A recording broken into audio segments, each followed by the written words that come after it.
Today we head to the waiver wire. With week 1, all of the games done or almost done, we're looking for guys that you can add to your fantasy lineup. I know a lot of fantasy lineups this week struggled to score points. It was kind of a down week. A lot of offenses started slow. There were still some teams that were able to put it together with some solid drafts. They were able to put up points across the board. But if your team is in need of some reinforcements, you head to the waiver wire, but you got to know who to target. So we're going to have 7 names in this video. 6 names are guys that should be added. One of the names, 7th name, is a guy that people are telling you to add that you should not. Like, I know a lot of leagues, some leagues are only just pure waiver claims, and other leagues are FAAB, where you have to spend a certain allocation of your budget on these guys. We'll talk about all of that and more in this video. Smash the like and subscribe button. Please help us out as a small channel. Week 1, waiver wire pickups. We start off with a man that I don't know his name, and neither do you. Is it Marquise? Is it Hollywood? We got Hollywood, I guess it's not Hollywood, Marquise Brown. So taking a look at Mr. Hollywood. The most interesting thing on Friday Night Football when the Chiefs took on the Chargers, almost a took down, I wish so. Hollywood Brown, his stock boosted up on one of the first drives of the game. Travis Kelce, bam! The shoulder of doom right into Xavier Worthy, who dislocated his shoulder. Now, Xavier Worthy is attempting to play through it with a brace on his shoulder. Either way, he's only 160 pounds, and honestly, if we pull up Xavier Worthy, people were high on Xavier Worthy coming into the season. If we look at Xavier Worthy, he had a 1.32 yards per hour run last year. So I'm still not a huge fan of Xavier Worthy. Sure, he had a pretty solid finish to the end of last year and some solid games in the playoffs. I'm just not convinced. Now, Travis Kelce also kind of looked a little bit dusty besides his deep touchdown pass. Honestly, Juju was like the second receiver on the field in Friday Night Football. Marquise Brown, the stat line this guy put up. First off, he's rostered in about 35% of leagues, around 35%. So he's probably on waivers unless you're in a deeper format with 2 flexes. So he had 10 receptions. Now, keep in mind, this guy at one point had 7 receptions. Wow, that's good for 30 yards. He was very inefficient. Then he finally hit, I think it was a 4th down. He hit on a 4th down, let's call it 4th down, on like a 40-yard catch. So that definitely boosted his efficiency. So don't be deceived when you hear the numbers. He had 10 receptions on 16 targets. Now that's impressive. 16 targets for 99 receiving yards. Again, that 99 receiving yards, a big chunk of that came on one deep downfield catch. Hollywood Brown is somebody that simply should be targeted. He's my highest priority waiver wire add. In terms of budget, I'm fine going like 20%. I'm confident that this is one of the better players available on waivers. We've seen him in the past have solid years of 13, 14 point per game finishes. It's just a matter of staying healthy. Now he's got Pat Mahomes, and it seems like Pat Mahomes is going to be struggling to find weapons in the absence of Rashee Rice. If Hollywood, now listen, there's a big chance Hollywood Brown gets injured in the future, but while we have him, 16 targets from Mahomes, I'm taking him. Name number 2 is going to be the Big Q. Now, he's my 4th most drafted player in best ball. I hope you guys also consider taking him, following the advice of the channel. If you again, subscribe, you don't miss anything.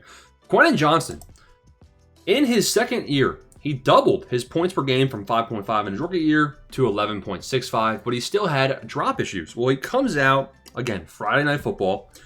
He's rostered in only less than 9% of leagues, so this guy is available even in deeper formats. He only had 7 targets compared to Hollywood Brown, who had 16. But on those 7 targets, he had 5 receptions and 79 yards.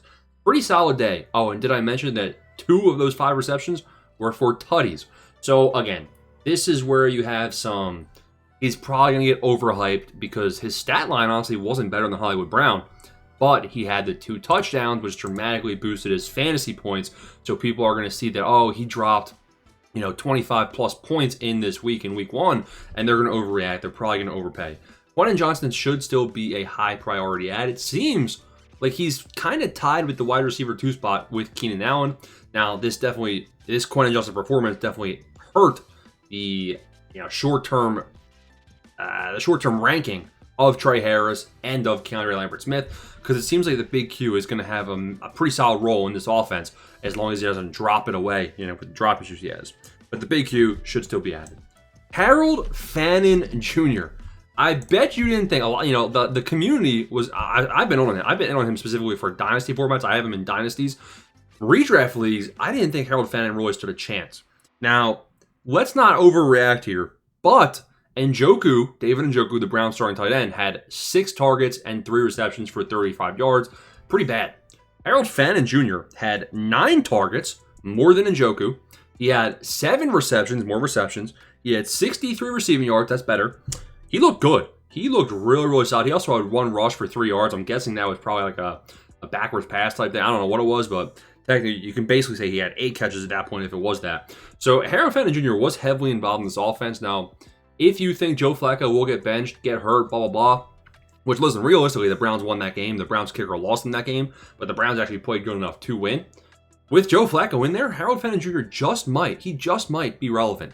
Now, I also, more realistically, I think it's going to be hard to guess what week which tight end pops off. Like next week, you could tell me that Njoku gets 17 and Fannin gets 2 or 3, and I wouldn't be surprised. So I'd pump the brakes here on Harold Fannin Jr., but he probably should be somebody that is rostered if you're having a hard time finding a good tight end on the bench with upside. I wouldn't be starting him just yet.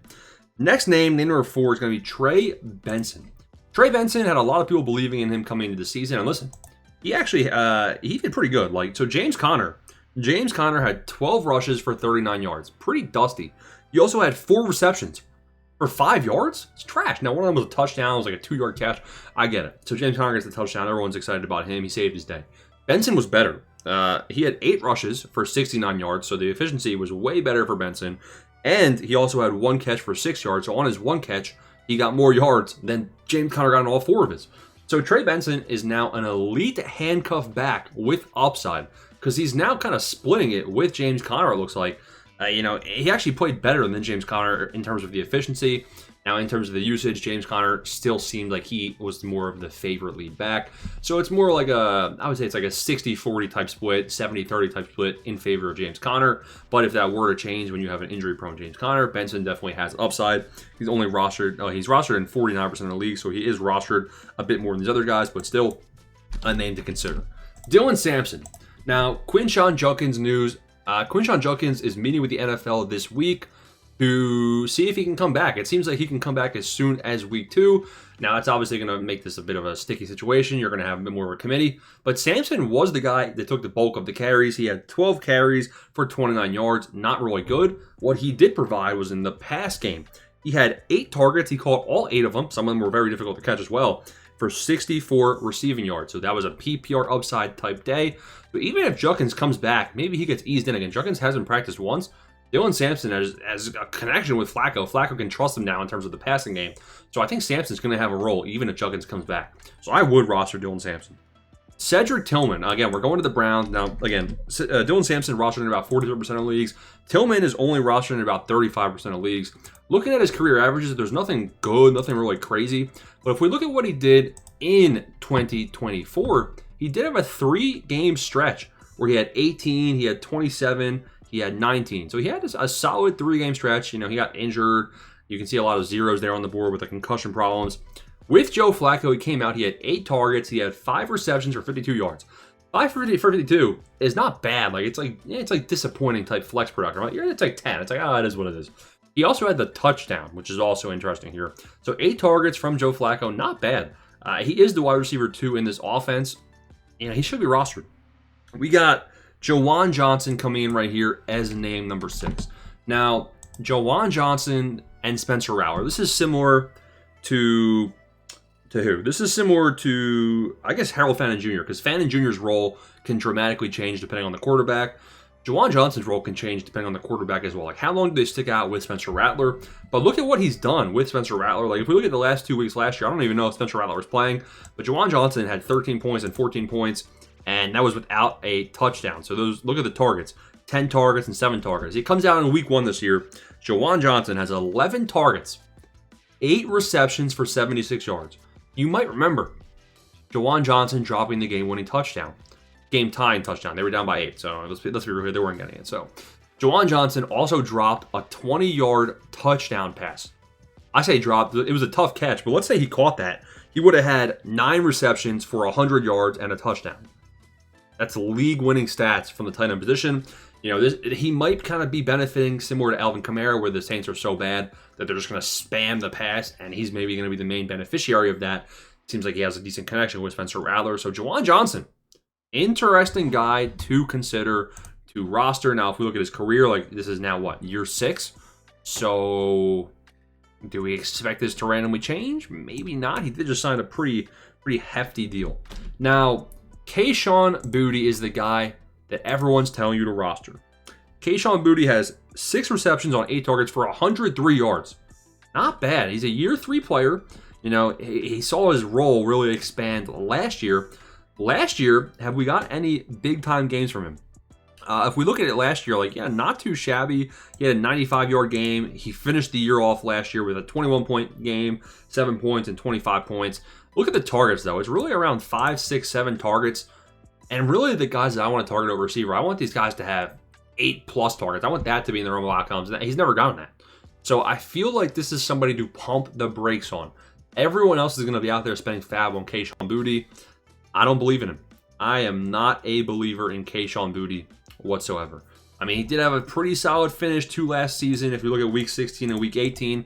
And then, so that would be technically, if you count week 1 right here as the 4th week of that sample, 3 out of 4 weeks he played pretty solid. I am just not convinced. You're going to have Kyle Williams, a rookie, expand his role. Hunter Henry is super involved. You got Stephon Diggs as the true number 1, and you have Pop Douglas, Demario Douglas also as the wide receiver 2. I just think there's going to be too many mouths to feed, especially as Trayvon Henderson has that Alvin Kamara role. I'm pumping the brakes on Kayshon Boutte. I would not be looking to add him in your league. I'd spend my FAAB elsewhere on Hollywood Brown and maybe the Big Q. There's week 2 waiver wire additions. Let me know anybody you got questions on. Smash the subscribe. We got ranking videos coming soon.